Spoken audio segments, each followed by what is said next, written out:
दोस्तों, आपने बहुत बार सुना होगा कि पृथ्वी के बाद अगर किसी और ग्रह पर जीवन संभव है या किसी ग्रह पर जीवन की कल्पना की जा सकती है तो वो केवल मंगल ग्रह है।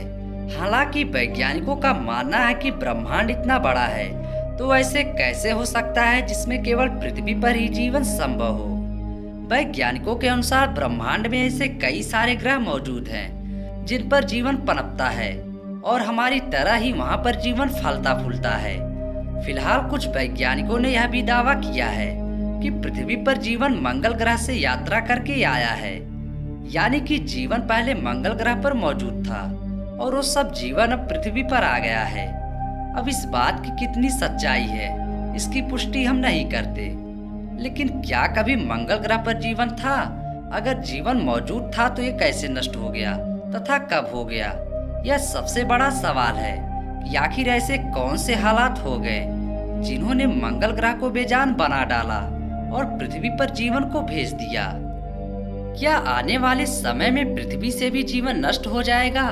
क्या आने वाले समय में पृथ्वी के साथ भी ऐसा होने वाला है? क्या पृथ्वी पर भी जीवन मंगल की तरह लुप्त हो जाएगा? दोस्तों, आप सभी तो जानते होंगे कि सभी ग्रहों का जन्म तारों से होता है। हमारे सौर मंडल के सभी ग्रह सूर्य से ही जन्म लेते हैं और हमारा सूरज हमारे सौर मंडल का सबसे गर्म पिंड है, इसलिए इससे जन्मे अन्य ग्रह भी गर्म रहे होंगे।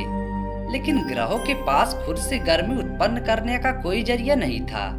कोई जरिया न होने के कारण ग्रह धीरे धीरे ठंडे होने लगे और यह प्रक्रिया करोड़ों साल तक यूं ही चलती रही। दोस्तों, मंगल ग्रह पृथ्वी से काफी छोटा है और सूर्य से इसकी दूरी कहीं ज्यादा है, इसलिए मंगल ग्रह पर करोड़ों साल पहले ही आदर्श तापमान बन गया था। यानी कि जब हमारी पृथ्वी गर्म लावे से उबल रही थी उससे पहले ही मंगल ग्रह ठंडा होकर एक हैबिटेबल ग्रह बन चुका था।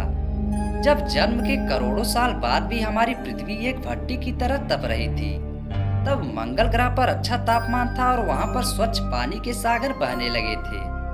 दोस्तों, अतीत में पानी बहने के सबूत हमारे खोजी यानों ने भी वहां पर ढूंढ निकाले हैं। मंगल ग्रह के इन्हीं महासागरों में सूक्ष्म बैक्टीरिया जन्म लेने लगे और किसी ग्रह पर जीवन की शुरुआत बैक्टीरिया से ही होती है, जबकि बड़े जीव बनने के लिए इन्हें लंबा समय चाहिए होता है, जबकि मंगल ग्रह पर उन्हें समय नहीं मिला।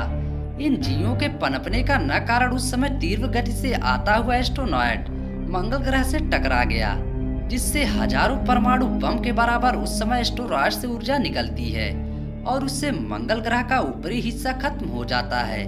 इस टकराव से मंगल ग्रह के बैक्टीरिया अपने आप नष्ट हो गए और उसी समय एक और ग्रह भी घूमता हुआ हमारी पृथ्वी से टकराया तथा पृथ्वी के दो टुकड़े हो गए। एक बात और है कि तब पृथ्वी पर कोई जीवन मौजूद था ही नहीं। जब उस टक्कर से पृथ्वी के टुकड़े हुए तथा जो बड़ा टुकड़ा है उसे हम और आप पृथ्वी ग्रह के रूप में देखते हैं और बचे हुए टुकड़े को हम चांद कहते हैं। पृथ्वी से हुई उस समय वह टक्कर एक अच्छा क्लू था जिससे पृथ्वी पर आगे चलकर जीवन जीने लायक वातावरण बन गया। दोस्तों, साल 2014 में नासा के रोवर ने मंगल ग्रह की एक जबरदस्त तस्वीर भेजी।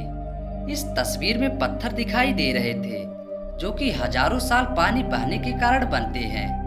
तस्वीरों में दरारें और नदियों के संरचनाएं दिखाई दे रही थी, जिसे देखकर वैज्ञानिकों ने यह अनुमान लगाया कि इस एस्टेरॉयड के टक्कर के बाद भी मंगल ग्रह पर तरल रूप में पानी रहा होगा, जो ज्वालामुखी के फटने के कारण भाप के रूप में अवश्य बाहर निकला होगा। आपको ये भी पता होना चाहिए कि मंगल ग्रह पर अनगिनत ज्वालामुखी है। एवरेस्ट की चोटी से 3 गुना ऊंचा मंगल ग्रह का ओलंपस पर्वत भी असल में एक ज्वालामुखी ही है। जलवाष्प के रूप में ज्वालामुखी ने जब पानी फेंका तो मंगल ग्रह पर बादल बनने लगे, जिससे बारिश हुई, जिससे एक बार फिर से मंगल ग्रह पर जीवन पनपना शुरू हो गया। लेकिन दूसरी बार पनपने वाला जीवन भी यहाँ लंबे समय तक नहीं चल सका, क्योंकि सूर्य से ज्यादा दूरी होने की वजह से मंगल ग्रह पर तब ज्यादा ठंड हो गई थी और उसका पानी बर्फ के रूप में जमना शुरू हो गया था और मंगल ग्रह के भीतर जो गर्मी थी वो भी इस बर्फ की वजह से दबना शुरू हो गया था। मंगल ग्रह पर अत्यधिक ठंड होने की वजह से पनप रहे बैक्टीरिया फिर से समाप्त हो गए तथा दूसरी तरफ पृथ्वी पर तापमान सही होने लगा था और चंद्रमा के गुरुत्वाकर्षण ने तब पृथ्वी को एक स्थिरता प्रदान की। ऐसी स्थिरता मंगल ग्रह पर नहीं थी, क्योंकि उसके दोनों उपग्रह बेहद ही छोटे थे। इसके गुरुत्वाकर्षण मंगल ग्रह को एक निश्चित दूरी पर बांधने के लायक नहीं है, जबकि हमारा चंद्रमा काफी बड़ा है और इसका गुरुत्वाकर्षण बल पृथ्वी को एक तरफ हमेशा झुकाकर रखता है, जिसकी वजह से यहाँ सर्दी, गर्मी और बारिश वाले मौसम बन पाते हैं। दोस्तों, पृथ्वी पर जीवन मंगल की तरह केवल बैक्टीरिया से ही नहीं पनपा, बल्कि समुद्रों में यहाँ कई तरह के जीव विकसित होने लगे। लेकिन जब पृथ्वी के पास ओजोन परत नहीं थी, तब जीवन समुद्र से बाहर नहीं निकल सकता था। लेकिन पृथ्वी पर आदर्श तापमान होने की वजह से ऐसी बैक्टीरिया का निर्माण हुआ जो सूरज की गर्मी को सहन कर सकते थे। इस अनोखे घटना के जरिए बैक्टीरिया जीवन के लिए बेहतरीन पदार्थ का निर्माण करने लगे, जिन्हें हम ऑक्सीजन कहते हैं। तब पृथ्वी पर मंगल ग्रह से कहीं ज्यादा ऑक्सीजन बन गई थी और तब सूरज की घातक अल्ट्रावायलेट किरणें ऑक्सीजन के अणुओं पर गिरी, तो ऑक्सीजन के दोनों परमाणुओं ने अलग होकर ओजोन परत का निर्माण किया और पृथ्वी के चारों तरफ ओजोन की मोटी परत बन गई, जो सूर्य से निकलने वाली घातक किरणों को सोखने का काम करने लगी। अब पृथ्वी पर वातावरण काफी अच्छा हो गया था। यहाँ के जीवन समुद्र से बाहर निकलकर पृथ्वी पर रेंगना शुरू कर दिए थे। मंगल ग्रह पर जीवन पनपने के मामले में पृथ्वी काफी पीछे छोड़ चुकी थी, क्योंकि मंगल ग्रह आधा जन्मा जीवन भी पूरी तरह से समाप्त हो चुकी थी। लेकिन धरती पर विशाल डायनासोर रहने लगे थे, जिन्होंने 16 करोड़ सालों तक पृथ्वी पर राज किया था। लेकिन यहाँ लंबे समय तक राज करना आसान नहीं था। लेकिन एक बार फिर उल्का पिंडों के गिरने से उन विशाल डायनासोरों का अंत हो गया। इन उल्का पिंडों ने पूरी पृथ्वी पर तबाही मचाकर रख दी और तापमान भी बहुत ज्यादा हो गया था और आसमान से आग की बारिश हो रही थी। एक बार फिर पृथ्वी पूरी तरह से तबाह हो चुकी थी। दोस्तों, आज से 6 करोड़ साल पहले धरती पर चारों तरफ नरक का मंजर दिखाई दे रहा था। लेकिन ये हमारे लिए एक वरदान साबित होने वाली थी, क्योंकि अगर डायनासोरों का अंत नहीं होता तो हम और आप यहाँ पर नहीं होते। डायनासोर काफी विशाल हुआ करता था। शायद अगर यह विलुप्त न होते तो धरती पर मानव जीवन भी संभव नहीं हो पाता। हालांकि आज तक किसी ने डायनासोर को नहीं देखा और जितने भी तथ्य इस प्रजाति के बारे में दिए गए हैं, सभी अनुमान और अवशेष के तौर पर दिए गए हैं। जब डायनासोर का युग हुआ करता था, उस समय मानव जाति इस धरती पर अस्तित्व में ही नहीं थे। अगर होते भी तो शायद कोई इस विशाल जानवर से नहीं बच पाता। दोस्तों, वैज्ञानिक कहते हैं कि एस्टेरॉयड मैक्सिको के युकाटान प्रायद्वीप से टकराया था, जिस वजह से उस जगह 111 मील चौड़ा और 20 मील गहरा गड्ढा बन गया था। जब वैज्ञानिकों द्वारा इस गड्ढे की जांच हुई तो वहां की चट्टान में सल्फर कंपाउंड पाया गया। एस्टेरॉयड के चट्टान से टकराने के बाद यह चट्टान धूल में परिवर्तित हो गया, जिससे हवा में धूल का बादल बन गया था। इसके परिणाम स्वरूप पूरी धरती ठंडी हो गई और पूरे 1 दशक तक इस स्थिति में रही। इन सभी कारणों से लगभग उस समय जितने भी जीव थे, सभी की मृत्यु हो गई थी।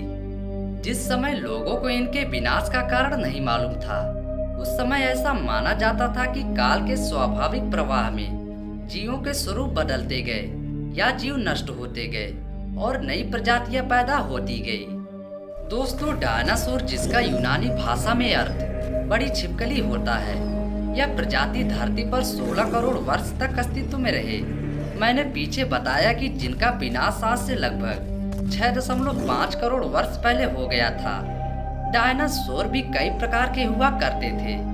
जीवाश्म विज्ञानियों ने डायनासोर के अब तक 500 विभिन्न वंशों और 1000 से अधिक प्रजातियों की पहचान की है और इनके अवशेष पृथ्वी के हर महाद्वीप पर पाए जाते हैं। आप लोगों को शायद जानकर हैरानी होगी कि सभी डायनासोर मांसाहारी नहीं होते थे। कुछ डायनासोरों की प्रजाति शाकाहारी भी मानी जाती थी। आपको शायद यह भी जानकर हैरानी होगी कि सभी डायनासोर का आकार विशाल नहीं होता था। कुछ डायनासोर मानव आकार के तो कुछ मानव से भी छोटे होते थे।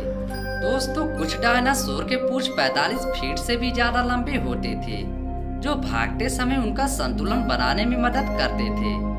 किसी को नहीं पता एक डायनासोर का जीवन काल कितना होता था, लेकिन कुछ वैज्ञानिक के हिसाब या लगभग 200 साल तक जीवित रहते। कुछ भी हो दोस्तों, अगर ये डायनासोरों का अंत नहीं होता तो आज हमारा भी अस्तित्व तो नहीं होता। तो दोस्तों कमेंट में करके हमें जरूर बताइए कि मंगल ग्रह और पृथ्वी के बारे में ये जानकारी कैसी लगी। अगर वीडियो पसंद आई हो तो वीडियो को लाइक कर चैनल को सब्सक्राइब जरूर करें। तब तक के लिए गुड बाय।